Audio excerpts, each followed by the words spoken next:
ज्यादा रुलाए परेशान करे उसका नाम क्या है?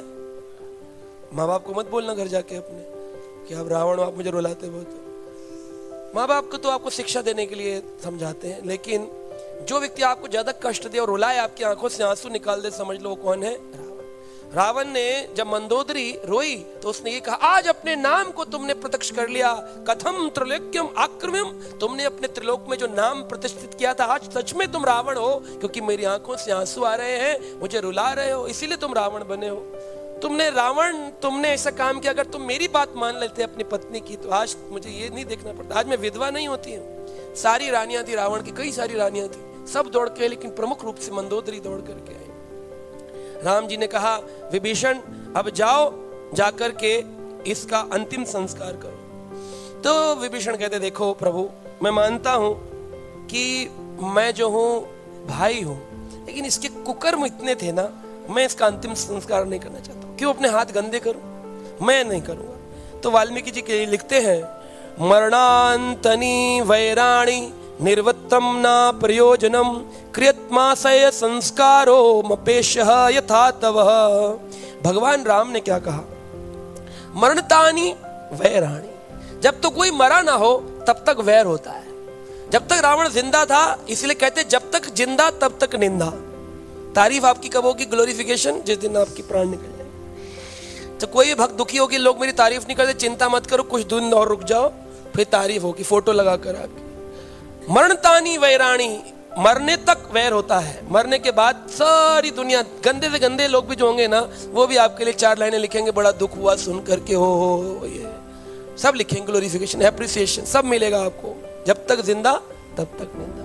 मरतानी वैराणी, भगवान राम ने कहा, देखो मरने तक वैर था, अब वैर समाप्त हो गया है। निवृत्तम न प्रयोजनम, और कोई हमारा प्रयोजन तो नहीं था, केवल इसका वध ही तो प्रयोजन था ना।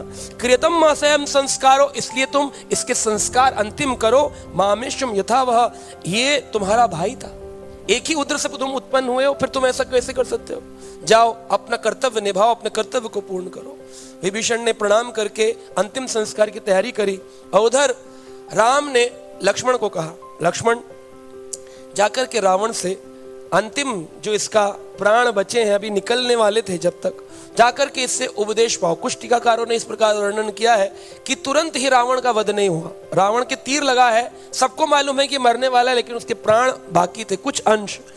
तब विभीषण को उपदेश देने के बाद राम जी ने लक्ष्मण को कहा, जाओ जाकर के इससे उपदेश प्राप्त करो। तो लक्ष्मण गए और जाकर के उसके कान के पास कहा, ए रावण, उपदेश दे।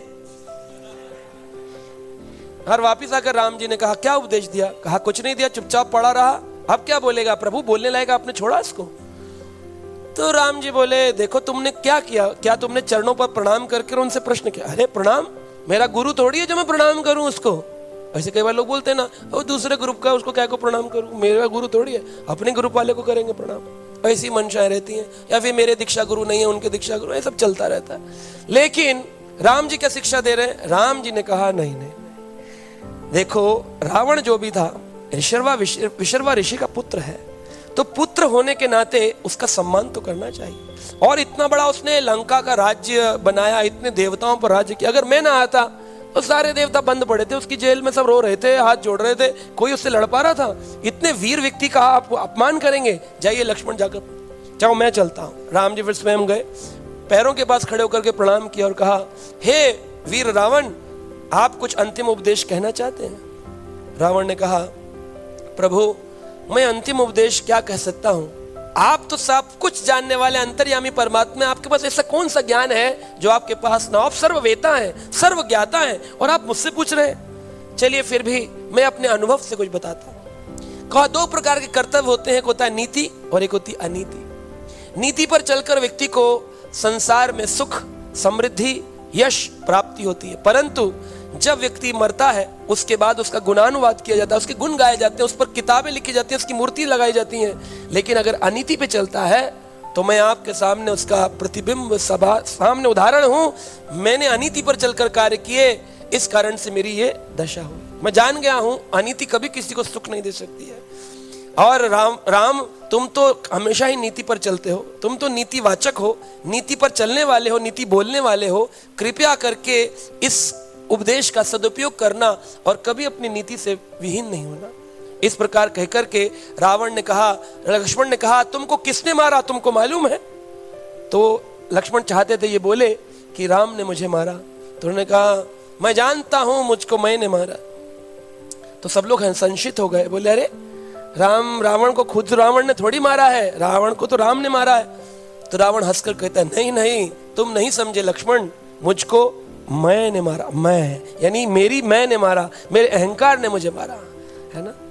बकरी क्या कहती है? मैं कब तक कहती रहती है? जब तक गर्दन नहीं कट जाती। जिस दिन कट जाती है उस दिन फिर बाकी लोग कहते हैं ये मेरी प्लेट मेरी प्लेट मेरी प्लेट।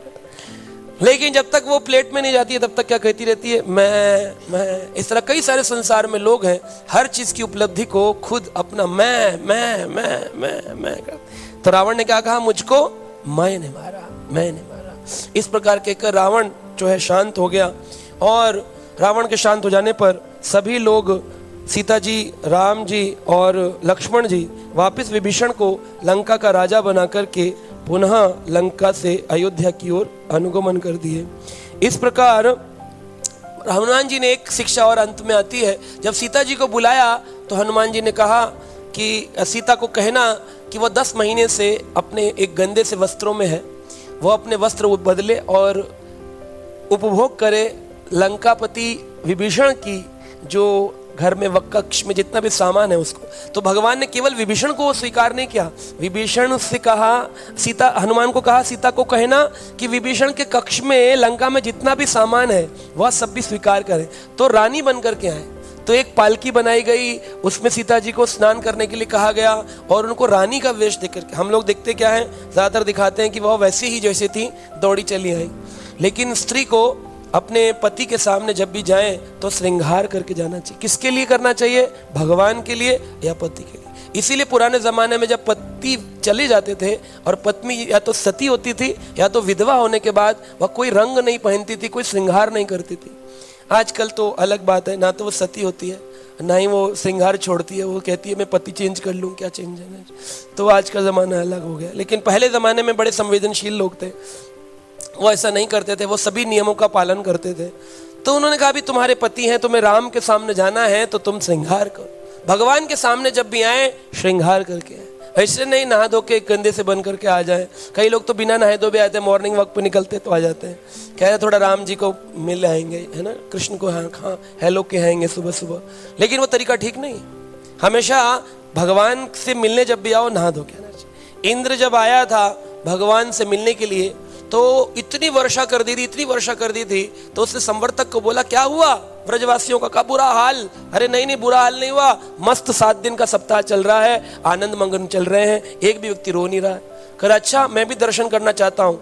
तो नहाने के लिए जब इंद्र गए तो स्वर्ग लोक में एक भी बूंद जल नहीं था। कहा सारा जल कहाँ गया? कर आपने तो कहा था, हमने सारा व्रज में फेंक दिया, नहाने के लिए भी नहीं बचा। कर मैं बिना नहाए तो भगवान के दर्शन करने जा नहीं सकता, तो क्या करूं? तो अब गाय की पूंछ पकड़ कर गए, बोले इस बहाने गाय सामने रहेगी तो भगवान मुझे अपराध नहीं मानेंगे कि बिना नहाए आ गया।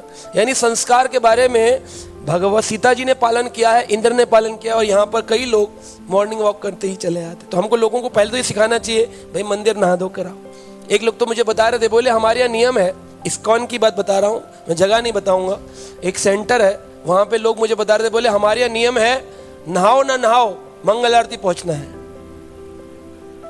तो प्रभु जी सर्दियों में तो हम लोग सीधा पहुंच जाते हैं।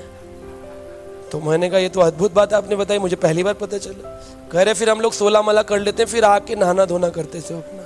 कोई माला तो कर सकते हैं ना प्रभु जी, प्रॉब्लम नहीं ना, माला तो कर सकते हैं, इसमें कोई प्रॉब्लम नहीं है, लेकिन कम से कम नहा कर तो आओ भगवान के लिए। एक वैष्णव का क्या गुण है, कम से कम स्नान तो कर ले। तो आज जो विजयदशमी का दिन है यह अंतर मन में स्नान करने का भी है और बाहरी रूप से स्नान करने का भी है। बाहर से स्नान करेंगे जल से और अंदर से स्नान करेंगे भगवत नाम से, हरि कथा से। हरे Krishna.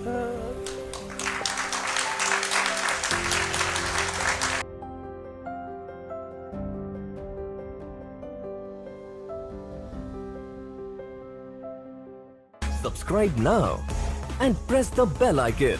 Never miss an update.